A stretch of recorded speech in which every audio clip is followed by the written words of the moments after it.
Here with Juliana Caironi, and she's from Rare Vintage, just outside of New York. We're in a little bit of New York to LA, and you have your boutique, Rare Vintage. Of course, I have to ask you why rare and why vintage. We really try to have very special pieces that you can't easily find at other vintage stores. Very special. I think that New York is the fashion capital of the United States, and we'd like to bring back some of the vintage pieces that are hallmarks of fashion and fashion designers. We have everything from Oscar de la Renta, Pauline Trigère, Geoffrey Beene, to European designers like Christian Dior and Thierry Mugler, Isidine Olaya, Lori Sanzaro, Chanel, some vintage Balenciaga. Necessarily name. The other thing that we really try to do are have pieces that I love to have things that anyone can come in and buy. Very, very special piece. This is Jean-Louis Charest Haute Couture. It's all tulle, and it has these white flowers and silver flowers underneath, and it's just such a fun dress. It's so beautiful.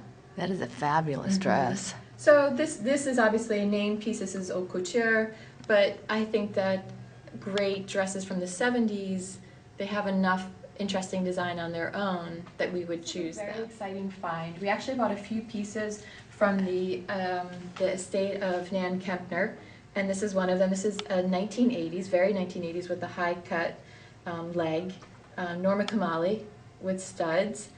And we also at Rare Vintage, it's all about kind of wearing a vintage piece in a very modern way. It's not about doing head to toe vintage, but incorporating an element like this into your modern wardrobe. This is from an amazing collection. This is early in his career, 1995. An easy dress will take you less than 60 seconds to put it on and you're good to go. It cut low in the back and it has this beautiful, beautiful train.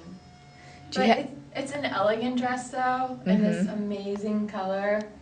I was very excited to find this. And it has the details, and that's the other thing about vintage clothing, are the details that you can't find so easily in clothing now. This has this great yellowy chartreuse piping on the inside, because you do see a lot. In this kind of apricot sherbet color. And it's just also a really beautiful, elegant dress. Look good with a little bit of a tan. Oh, yes. And this is another Charest. This is also an haute couture dress, and I think that this is much more of a princess kind of dress. It's all pleated.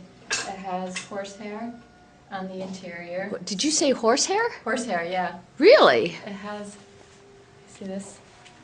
A lot of the older pieces, the couture pieces, have Interesting. this horsehair, and it gives it a lot of structure. Yeah. But there's a softness to this dress as well. Wow. And it has beautiful, beautiful movement. And it could even be funked up a little bit. The girl could wear it with a leather belt. It would look really great. Another Lord Sazzaro. This is from the 70s as well, but it has a very 1930s movie star glamour. Oh, that's totally look. got the total glam look. It's Art Deco a little bit with the beading there, glamorous. And I think that she always references a little bit an idea of whom she wants to be.